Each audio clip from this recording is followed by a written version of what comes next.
Hello and welcome back to the functions and relations slides.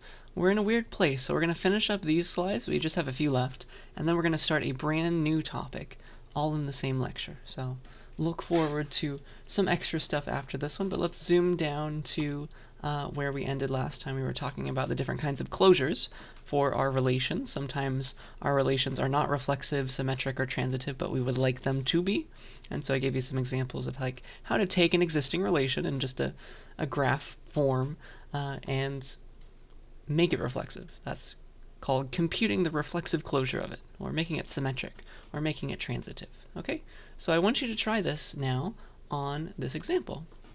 So here is a relation, and I'm going to give it to you as just a set of ordered pairs. So it's your job to draw something if you'd like, but I'd like you to create the the transitive closure of the relation R. I read R and thought reflexive, but no, it's the transitive closure, please. So maybe like make a bunch of points, label 1, 3, 1, 4, the other another 2, another 7. So you have a bunch of points, label them, and this is saying that there's an arrow, right? There's a relation between 3 on the left and 4 on the right. So please compute the transitive closure of that relation, expressed as ordered pairs this time. All right, so first of all, it's easier for me to do this to give you the answer in picture form, so I hope you did that too. And here is how you can find the pictures to create. So what are all the different pieces that are being related? It looks like 1, 2, 3, 4, and then just 7, okay? So 7's all by itself, but let's make a few dots and label them accordingly. So let's call this, I don't know, 1, that's 2, this can be 3, this can be 4, and this can be 7. All right, and now let's label it with what's related to what in order. So like this is the source of an arrow, this is the target of an arrow. 3 is related to 4 in that order, with 3 on the left and 4 on the right. That's not the same as 4, 3. You see that that's also there. Didn't have to be though. Okay, so 3 is related to 4 in that direction. 2 is related to 7 in this direction. 1 is related to 2, and 4 is related to 3. So this one also goes right back. Okay, so we need to compute the transitive closure of this. So we need to make this relation transitive. So every time we see x, y, and y, z, x related to y and y related to z, we should add x related to z, because that would make it a transitive relation. That needed to be there if it were transitive, and we're trying to make it that. Okay, so here I see 1 related to 2 and 2 related to 7. That means we better be able to do this. If it's transitive, we better be able to go straight from 1 to 7. 1 better be related to 7, and that's now a transitive, or a slightly more transitive version of this relation R. Okay? That's the idea. So let's see here. That is the first thing we need to add. And does the addition of this arrow give us more things to add? That's the next question you should ask yourself. Is there a path, like with this one in it, that's of length 2, that shouldn't be of length 2. I should like have a way to go straight there. Like I got from there to there. But I think that's all we need for these two. That's all that it gives us. It's just that one new arrow. And then we have these guys to worry about. So 3 is related to 4 and 4 is related to 3. So you should be able to go straight from 3 back to itself. See, that's kind of giving you a sense of reflexivity, at least for 3. And then similarly, 4 is related to 3, and 3 is related to 4, so you should be able to start at 4 and come back to 4. 4 better be related to itself under the transitive closure. Okay? So again, this better be the case. And let me draw that one next to the 3 a bit closer to the 3.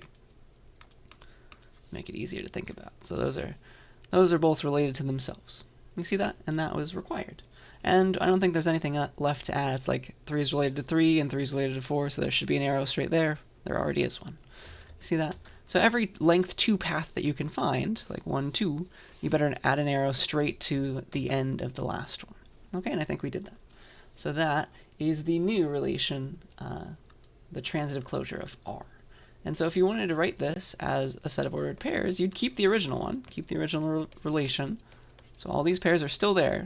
We didn't take away any things related to other things. We just added more.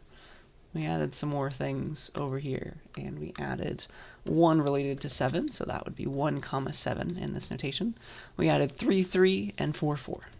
3 is related to 3 itself, and 4 is related to 4. So there were 3 extra things that we added to make this relation transitive. Okay, I hope that made a bit of sense and that you got that. Please yell at me if you have any questions. So with that in mind, let me kind of get at what the whole point of learning about reflexive, symmetric, and transitive was for. Making these things called equivalence relations. They're very, very important in computer science and just math. So we say that a relation is an equivalence relation if it acts like equality. Okay, and equality, if you think about it long enough, equality is reflexive, it's symmetric, and it's transitive. So all of those things combined give you something that's kind of like equals, kind of like equality. And so that's why they call it that. And just to show you, like, equality is reflexive. 2 is equal to 2, of course. 2 and 2 are related under the equality relation. And then just from normal algebra, you know that, like, if you have x equals 5, then of course 5 equals x, symmetric, right off the bat. And then finally, equality is transitive. If you know that x is equal to y and y is equal to z, you can just, like, bring them together, and you know immediately, right, that x is equal to z. So it's a transitive relation as well. And this is very powerful, and it acts, any relation that is kind of like this is essentially an equality. That's kind of how you describe equality, just it being this. Okay, so special relations that have this property are very similar to equality, and so we call them equivalence relations. And your book uses the little, instead of equality everywhere, instead of the equal sign, they use the little the tilde character, or twiddle, whatever you want to call it. Instead of A, R, B, if R is a equivalence relation, they just say A is equivalent to B. That's how you would write that. Okay, so yeah, just if you follow the rules of reflexivity, symmetricity, and transitivity, then you know that anything related by this equivalence relation, they're all supposed to be equivalent to one another. You should be able to, like, have them all work in place of each other. And so if they're all equivalent, if they're all supposed to be the same, let's talk about all of them at once.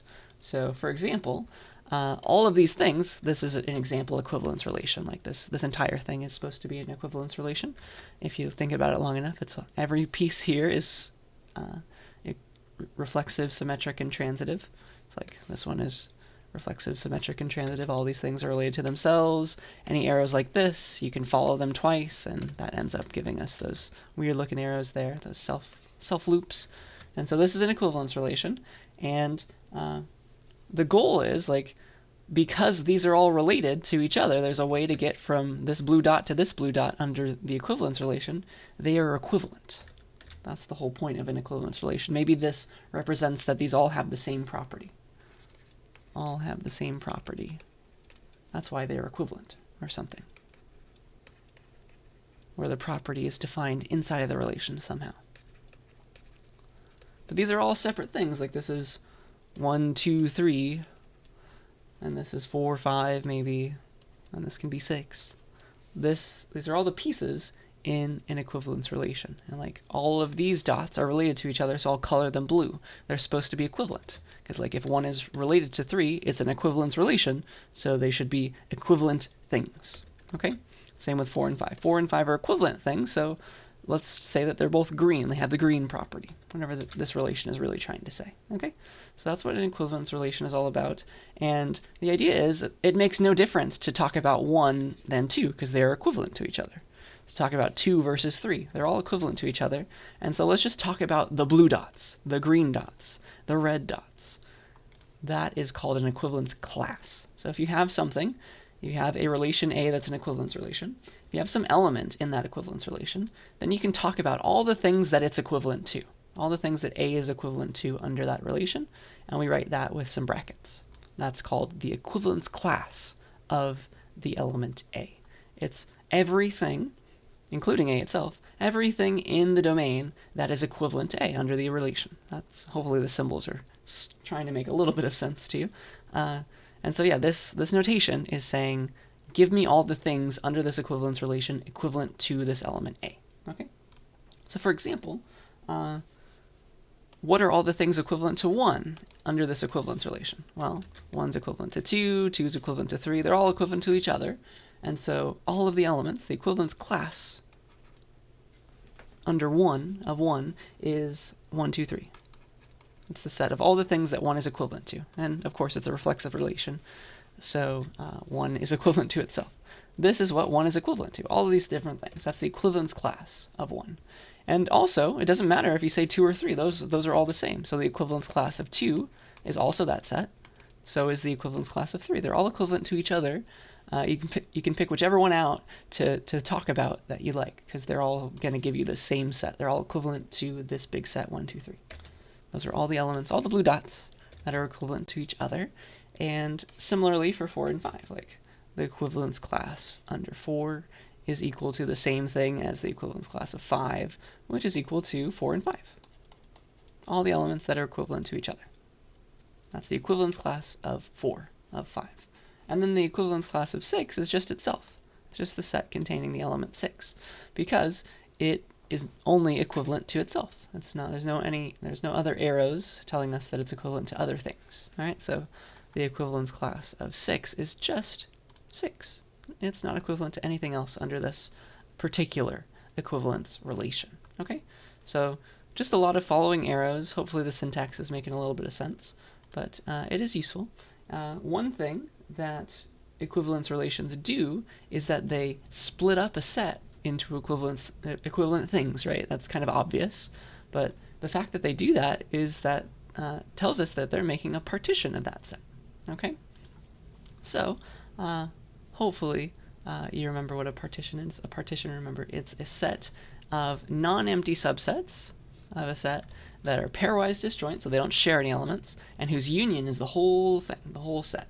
So this is one big equivalence relation. All of these things are in a big set together. That's like A. This whole thing is A.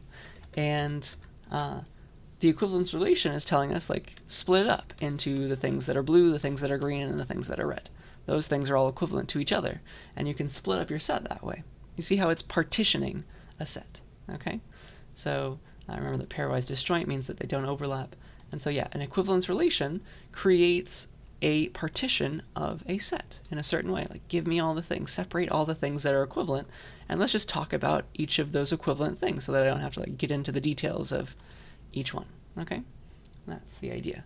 Yeah, so another just cool idea, a cool thing to notice is that if you add an arrow between equivalence classes, then you have merged those two things together. They're then the same under the rules. So like if I added this arrow right here, suddenly I've linked all of these guys and all of these guys because they're all equivalent to each other. They're supposed to be, right? Now because it's symmetric, I know I must have this. Because it's transitive, I must have this. I must have this. They're all going to link to each other now, following the rules of equivalence relations. Symmetric, transitive, reflexive. So if I add one arrow here, there must be many more. They are all equivalent now. All the green things and all the blue things. Okay? That's how that works. An equivalence relation partitions up a set. Okay? So with that in mind, see if you can tell if this relation R is an equivalence relation. So X is, let's define R to be X is related to Y under R if X minus Y is a multiple of 3. So it's equal to 3 times M for some M, and M is an integer. So let me give you some examples before I let you think about this. So for example, 6 is related to 3 under this relation because 6 minus 3 is 3, which is equal to 3 times 1, right? So that works. Similarly, 9 is related to 6 under this equivalence relation, and because, like, subtract 9 and 6, you have 3, and that's equal to 3 times 1. 9 and 3 are related, things like that. Okay, so see if you can tell if this is an equivalence relation. Maybe try some options. All right, so assuming you gave this a good try, what does it mean to be an equivalence relation? We better check that it is reflexive. We better check that it is symmetric. And we better check that it's transitive. And you know what all those things mean now. So let's figure this out. Is this reflexive? Is this a reflexive relation? Okay. I think so. Because if you have like 6 and 6, those two things are related to each other because 6 minus 6 is 0, and that's 3 times 0. Yeah, do you see how that works? That works out just fine when m is 0. So if m is 0, m equals 0, then we have all these things related to each other, like 1 is related to 1, 2 is related to 2, 3 is related to 3 under this relation. See that? So every integer, assuming r is a relation over integers, this is all working out because anything subtracted from itself is 0, and that's equal to 0 times 3. So that's if m is 0, that works out. Let's try some other ones. All right, if m is 1, that's kind of like this example. If m is equal to 1, what things are related to each other? It's always good to write out examples. Like 6 is related to 3, because 6 minus 3 is 1 times 3. So m is 1. 9 is related to 6. If you think about it long enough, like 4 is related to 1. You see that? 4 and 1 are related to each other because 4 minus 1 is 3 times 1. Okay, so that's m equals 1. What about m equals 2? That's, well, 6 minus 0 is 6, so that's 3 times 2. So, yeah, they're different. It's just everything with a difference of 6.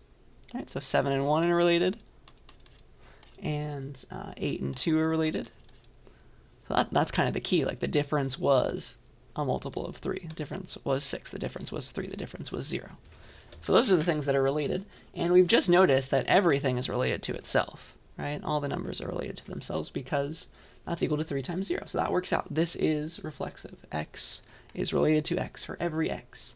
Let's assume that it's over the integers. Okay? That works out just fine. Next, we need to check symmetricity. Is this a symmetric relation?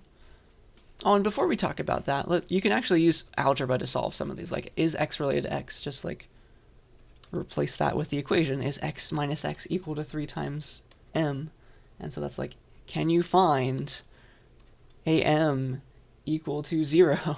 Or where this equation works out, and it's just like, just plug in 0 for m, and then you have 0 equals 3 times 0. So you can do math to discover that this is reflexive. All right, let's do symmetric now. Let's see here. Do we know that this is symmetric? So if we have x related to y, do we have y related to x? Let's see that. So if we know that x is related to y, we know that x minus y is equal to 3m, right? And what does that tell us about y minus x? Oops. Y minus x equals 3 times something else, some other integer, right? Do we know that? Does that ever work out? So if you think about this long enough, you can multiply this original equation. If you know that x is related to y, you can multiply the equation by -1, right? Multiply this entire equation by -1 on both sides, and that flips this guy. So now x minus y becomes y minus x, and this becomes minus 3m. Or just 3m times -1. That becomes minus 3m. And so, what do you know? Y minus x is equal to 3 times an integer. Just put negative the other m from this relation, and suddenly it works out. Do you see that? See how that works? So this is 3 times m for some other m, where that's the negative m from before. The negative m from when x was related to y in that order. You see that? So if x was related to y, you know that y is related to x. So like if 9 was related to 6, you know that 6 is related to 9. And the m was -1, right? 6 minus 9 is equal to 3 times -1. It's going to work out. Hopefully the math is making a bit of sense. So isn't that fun? You know that that works. What else? So that means it's symmetric. And then finally, we need to check that it's transitive. Is this a transitive relation? So if I know that x is related to y is related to z, do I have x related to z? So, all right, assume those first two. Assume that x is related to y. What does that mean? That means that x minus y is equal to 3m for some m. Let's call that m1 because we have two equations now. If I know that y is related to z, then I know that y minus z is equal to 3 times some m2. Now, I need to know, like, is x minus z, if x is related to z. So that means, is x minus z equal to 3 times some, like, m3, let's say, m3 question mark. And so we would need to discover that if that's possible. So if you think about this long enough, you can find an integer to put here to relate x and z in this way. you have these two equations as your assumptions, right? Because you're assuming those both exist and trying to prove that this one exists for transitivity. If you just add these two equations into each other, like add these two together, see how the y's cancel, and you get x minus z on the left? Isn't that beautiful? So if you just add those, x minus y plus y minus z, the other side was equal to 3m1 plus 3m2. So the y's are going to cancel, and then you get x minus z is equal to 3m1 plus 3m2. You can factor out a 3, can't you? Equals 3 times m1 plus m2, and that is your m3. You see that? That could be your m3, and so you found that x minus z is a multiple of 3. There's your integer. So if you know that x is related to y and y is related to z, you can prove always that x is related to z. Isn't that beautiful? So this is a transitive relation. We have all three, so this is an equivalence relation. The answer is yes.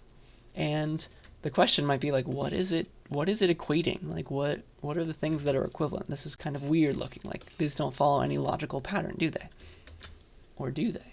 So if you think about this long enough, if you stare at it, it's saying that, all right, it's making equivalence classes of all the things that are equivalent to each other. Like apparently 6 and 3 are related, 6 and 0 are related, so they're all equivalent. So like 0, 0, and 3 and 6 are in equivalence class with each other.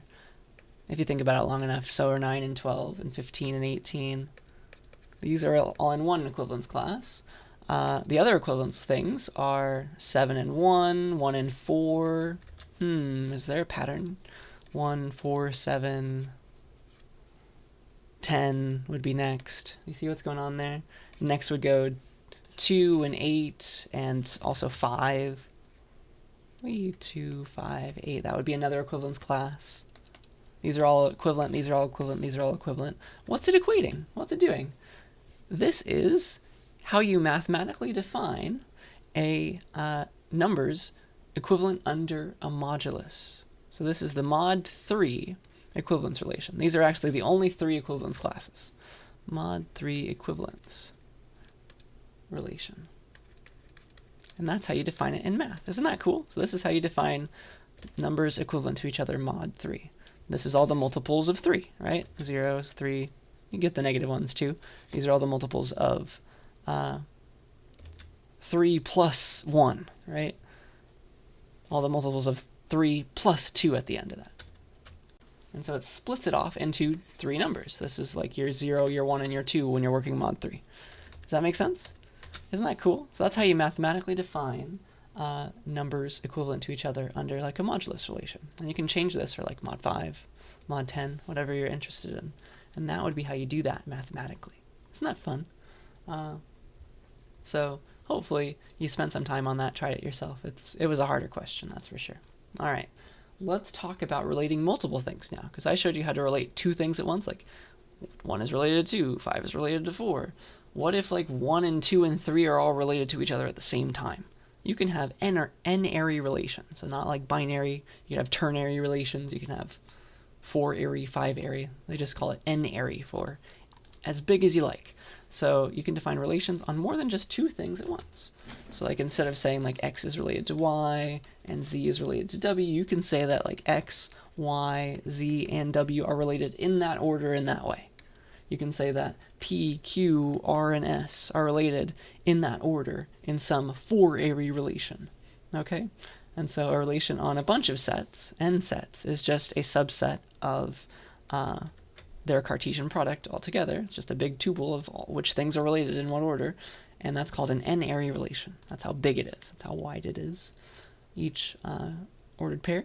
And so you can, the whole point of relations in computer science for the most part is that you can model how your programs work with relations. You can model functions and entire programs as n-ary relations where you have both the input and the output together. Maybe you have multiple things as input and multiple things as output. So you need a bunch of places, right? So, for example, in Racket, the append function takes 2 lists and makes a bigger list. So if you append the list 1, 2, 3 to the list 4, 5, 6, that makes for you 1, 2, 3, 4, 5, 6. And so you can define a relation of what things are related under the append operation.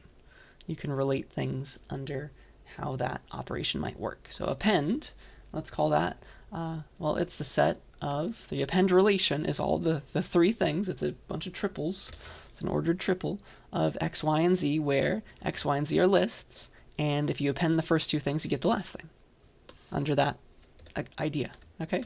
So for example, here are a bunch of things, I'll use racket syntax, that are related under the append relation. It's just, we're defining it. It's very generic. That like the first thing is a list, like 1, 2, and the second thing is another list, like 2, 3.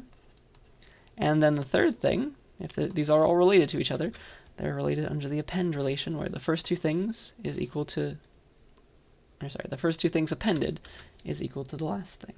This is like an input-output relation. If you give me these two things as input, then append should be giving you back the list 1, 2, 2, 3. And so these are all related under the append relation. Like this would be one thing in the append relation. Likewise, like if you append the list 1 to the list 42, then you end up with the list 1 and then 42. And this relation is taking care of that idea. It's mathematically specifying what things, what two inputs are related to what output under the append program. And so you can like check your program to make sure that it respects this relation with its inputs and outputs. That's the goal. And so relations are nice because you can just model generic things like this, even programs, inputs and outputs all together. All right? So let me get you some practice with n-ary relations. This is a 4-ary relation. And I'd like you to express the following. So take this relation, it's defined like this, and express it as a set of n tuples. So it's going to be a set of 4 tuples. They're going to have 4 things at once. And so show me what R is, spell it out, spell out everything that is related under R. So R is equal to A, B, C, D, where A, B, C, and D are integers, and they're positive, and their sum altogether is equal to 6. So what things, what ordered quadruples, I guess, are under the R relation? Which ones are related to each other? Okay? What A, B's, and C's, and D's are related? You can also write a program to find this, by the way, which is funny. But you can just think about it long enough. And so assuming you thought about it long enough, what are some things that are related under this relation? Well, they can be anything. A, B, C, and D can be anything, such that they're positive integers and their sum is 6. We're relating 4 numbers to each other at once. So like 1, 1, 1, 3. It's like the smallest one that works, because like 3 plus 1 plus 1 plus 1 is equal to 6. See how those are related to each other under this relation? And then 1, 1, 2, 2, 4 plus 5 plus 1 more is 6. I'll try and write it in some order. 1, 1, if it's 3, this has to be a 1. That's another. These are all related in that order under the relationship that we're talking about here. And then you have to make it 1, 2. And then it's like, if this one's a 1, the last one, to make it sum to 6, better be a 2. 1, 2. This one could be a 2 now. That forces this one to be a 1. 1, 3, 1, 1. If you think about this long enough, these make sense, right? These are just all the things, all the 4 tuples that sum to 6 that are positive integers. And there's a finite number of these. Next, 2 has to go first. 2, 1, 1, 2, 2, 1, 2, 1. Those sum to 6. Then 2, 2, 1, 1. And then finally, if the first one is 3, if the first one is 3, then you need 3 things left, and they're all forced to be 1s. Okay, so that is the entire set R. Those are all the 4 tuples related to each other under this relation, under this idea, all right, of them summing up to be 6. I hope that makes sense. So you can relate multiple numbers at once to each other. And there's always, of course, an order to them. That's what relations are all about. All right, so let's move on to a brand new set of slides. Assuming you're okay, let me check how we're doing on time. So this will be the last little piece of the day, but I want to talk to you about a new topic, which is a familiar one, hopefully. It's from CSCI 41, where we started learning about this. We're, of course, going to hit it quite a bit harder in this class. Let's talk about algorithm analysis. There's a lot to study here. And so yeah, I guess let's make sure we're all on the same page and talk about algorithms first. What in the world is an algorithm? Well, it's just like a recipe, right? It's a step-by-step way of like computing some result, getting some answer. And so like technically an algorithm is any recipe. So it's like flour, add flour and milk and eggs and baking powder or something, and you end up with pancakes. It's a list of things, a sequence of steps to produce some result. It's just a recipe. That's all an algorithm is, all right? And so if we want to mathematically prove things about our programs, because that's where we're going right now, I'm very excited to go here, we have to figure out, like we have to say precisely in math what it means to run every line of code. And so let's work with pseudocode, because that like works across languages. And so let's talk about what every single line of pseudocode that you could possibly write means, all right? And so we have to like mathematically write it out. Like how do we mathematically represent how a program runs, even if it's just a pseudocode program? So let's make it easy on ourselves and assume that like we're not letting the user use any functions or anything. If we don't allow functions, then the current state of a program, the way that you could represent it in math, the current state of a program is just whatever the values of the variables are. So for example, here is a line of, let's see here. Let's talk about assignments. Lines of code that look like this are just assignment statements. Pretend like this is just an equality in C++. You're assigning y into the variable x, right? So an assignment statement, for example, makes a brand new state by changing a variable from the previous state. Like x is now changed to be whatever y is, plus all the extra stuff that was in the state before, right? So for example, let's have some assignment statements. So x, set that to 4 in pseudocode, set x to be x plus 1 in pseudocode. And so the way that we're going to like, and this is line 1, and this is line 2, the way that this is going to work is we need to model our program with some state, all right? So maybe at the start of our program, there is no state. The state is like empty. The state is emptiness. And then after this line, the state is changed, right? Now, if we're going to model this mathematically, we need to model the fact that our state holds the idea of x being 4. X is set to 4 now. See that? And that mathematically specifies what has happened after we ran this line. Makes enough sense, I hope, right? And so then after this line, you know that x is going to become 5 because x was 4 before. If you know that x is 4, you can run this line and know what the state should be now. The new state should be that x holds 5. You see that? And so that's how you can mathematically model how programs are running. And so like this line, you could model how it's working with, if you knew its old state, you could talk about precisely what the new state must be. If the old state from before was that like x held, I don't know, 42 and y held 7, then the new state after that's all done, after we run this line, right, is going to be y is being placed into x, and now they're both 7. So the new state, and so now you can prove stuff about this. The new state must be that x is 7 and y is 7. Right? X got changed by this assignment statement. All right? And so this is the beginnings of being able to prove our programs correct. I hope you see that preciseness is, of course, necessary, but you can be pretty precise with not too much effort. All right? Let's next talk about how if statements and if-else statements run and how they will execute mathematically, of course. Let's precisely specify this. All right? So if statements, just by themselves, they're going to run the code in their body if that condition is true, right? They're going to check their condition and only run their body if it's true. And this is pseudocode, so it's like instead of a closing brace, it's like indentation for the body and then end if to be like we're done with the if. Okay? If-else statements are very similar. They execute their true branch if the condition is true, so they run all this code if the condition is true. Otherwise, they run all this stuff. It's always one or the other. And so, for example, for an if-else, the sequence of operations, the way that it runs, and we have to formally specify this mathematically, the first thing that happens in this code is the condition gets tested. Condition. We check the condition, and then it's either true or false, right? It can't be both.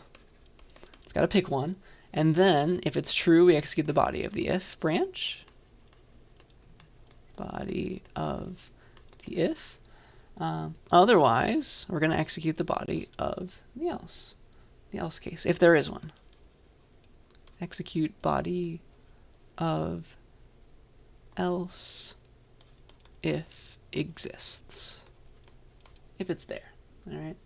And then once they're both done, they all, like this one had a chance to run or this one had a chance to run. It's never one, it's always one or the other, never both. Then they come back together and like work on the code from that's below, outside of the if else, or just the if. The rest of the program happens. So that is precisely what it means to run in if else, or just an if. Does that make sense? That's important. So I drew this in my CSCI 40 class, but we need to study it again, because we need to be able to mathematically specify these things. All right. Next comes while. So let's pretend we're having some loops. A loop looks like this, in pseudocode at least. You have a condition, and then a body, and then closing brace. All right. So what a while loop does is it repeatedly runs its body, runs every line in the body as long as that condition is true. It checks it first, and as long as it's true, it keeps coming back doing the body. All right. So here's how the while loop works. You start out checking the condition. Like that's where you begin in a while loop. Like that's where you come in. And then, if the condition is true, you run every line of the body. As many as you need. As many as exist. And then, you come right back and check the condition again. Because you might need to loop, right? That's the whole point. The second, though, the condition is false, and it may be the first time, maybe even skip the body, not even run it once. Once that condition is false, the loop stops. So if once it becomes false, maybe it's immediately false, you start running the rest of the code. So one neat thing that is pretty logical, and maybe you've already noticed it, is that, like, you could prove this precisely now. If a loop ever stops, if you get out of this loop, it better be the case. It's impossible otherwise, right? It must be the case that the condition became false. That was the only way we broke out of the loop. You see that? Assuming we're not using break statements or something. If a loop ever stops, its condition must have become false. That's provable now under this idea, okay? Your book also talks about how to reason about for loops, but they're equivalent to while loops, so who cares? All right, so yeah, that is how while loops work. And now let me give you an example to try this. So just get some practice with pseudocode like this. This is a pseudocode assignment statement. This is a pseudocode while loop, pseudocode if else, pseudocode if. Try this. Try to just write this algorithm. There are multiple solutions, by the way, but write an algorithm in pseudocode. Don't go to C++. I want you to think at a higher level. That's important so that you can learn many languages, like Racket. Write an algorithm in pseudocode for this following input-output description. So the input is a bunch of things. You can think of it like a vector, maybe. It's a sequence of numbers, A1 through AN. So you've got n numbers to look at, and n is at least 1, so you have at least one number to look at. All right, so it's a sequence that is not empty. And then you're given, like maybe it's an array, so it doesn't know its size. You're given the length of that sequence. So it's like you're given a bunch of numbers, at least one, and then you're given how many you were given. So like you can think of this as an array and its size. That's your input to your function, let's say.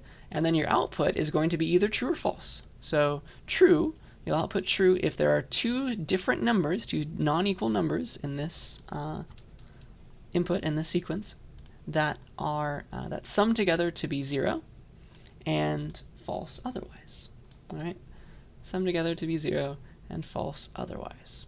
So for example, if you are given the sequence 1, 2, 3,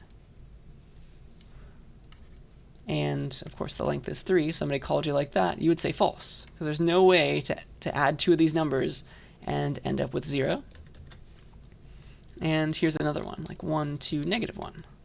If you're given this and it's size 3, then you'd return true from this algorithm, because you can find these two, which are two separate elements, that sum up to be true. All right, that's the idea. So that's what I want you to think about. Try writing it in pseudocode. Maybe translate it to C++ if you're unsure. All right, the most efficient solution, by the way, is linear time. So see if you can find that. All right. So essentially, if you think about this long enough, I'll give you my answer now.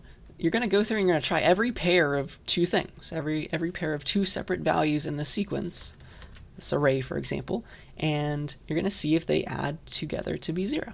If you do, then you can return true. So, for example, you can do this, like for I equals 1 to n. So I'm going to use pseudocode for loop, and then indent for the body. So for every I, ranging from 1 to n, for I, then I need a j, so I'm going to use pairs. For every pair, I'm going to try every pair of 2 numbers in this sequence. For j equals 1 to n, then I'm going to check now. I have 2 different,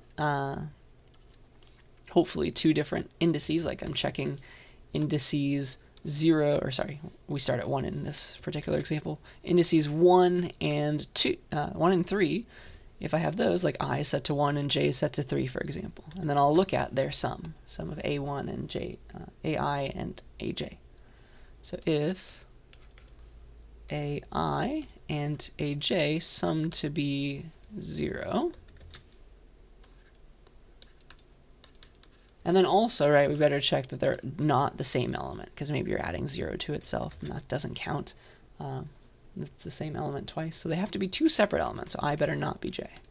All right, so if those are true, if this is all true, then for this particular pair, I and j, it works out, and so we can return true.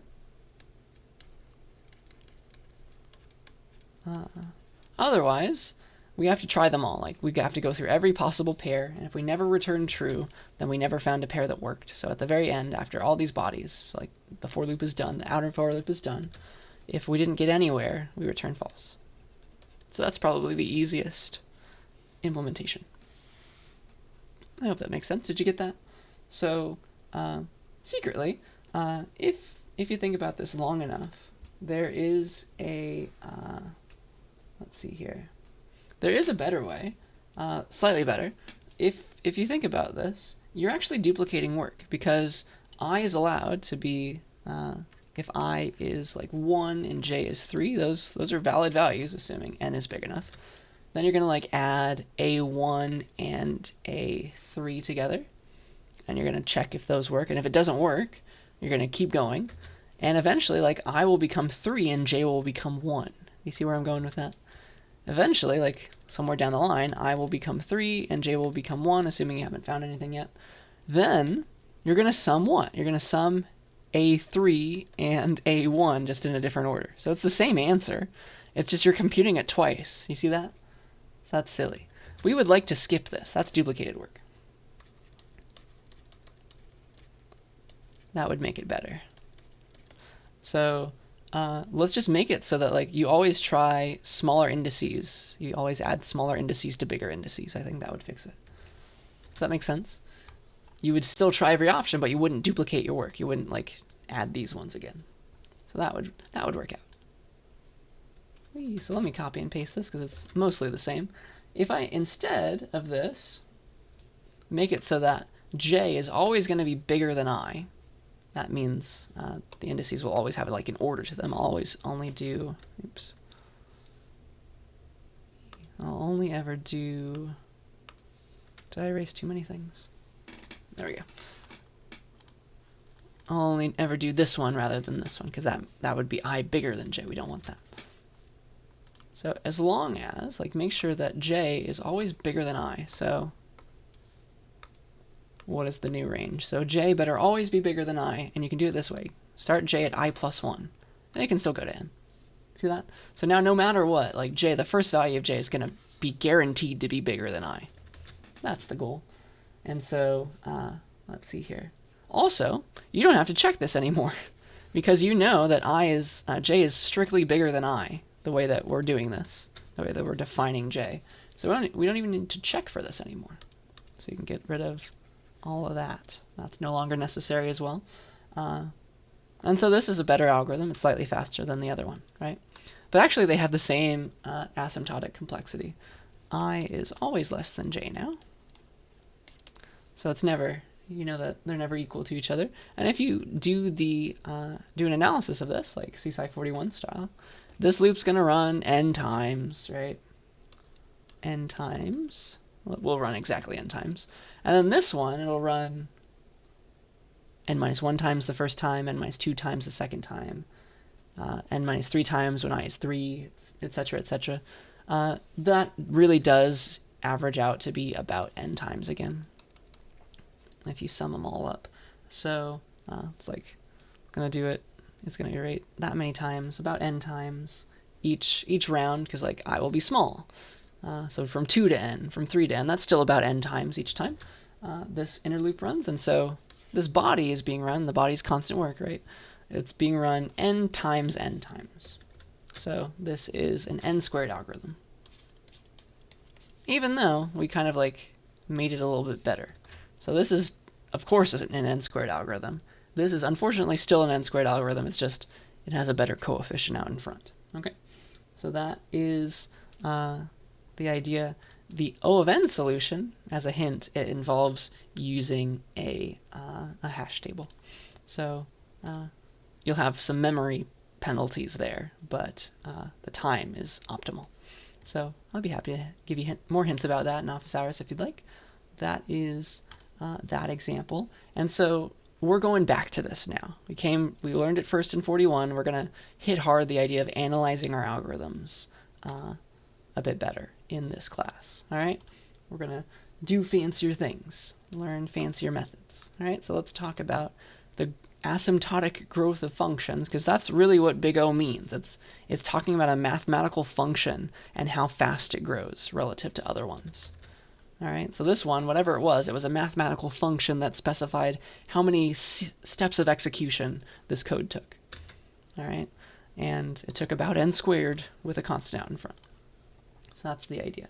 So really what big O is doing is it's giving you a number that is how fast a function is growing. It's talking about the asymptotic growth of a function, which is a measure of how big the output's getting as the input grows. So how fast the output f of n grows as the input n grows. So it's like the same for math, like you're finding an asymptote, like here's your function f, it looks like this.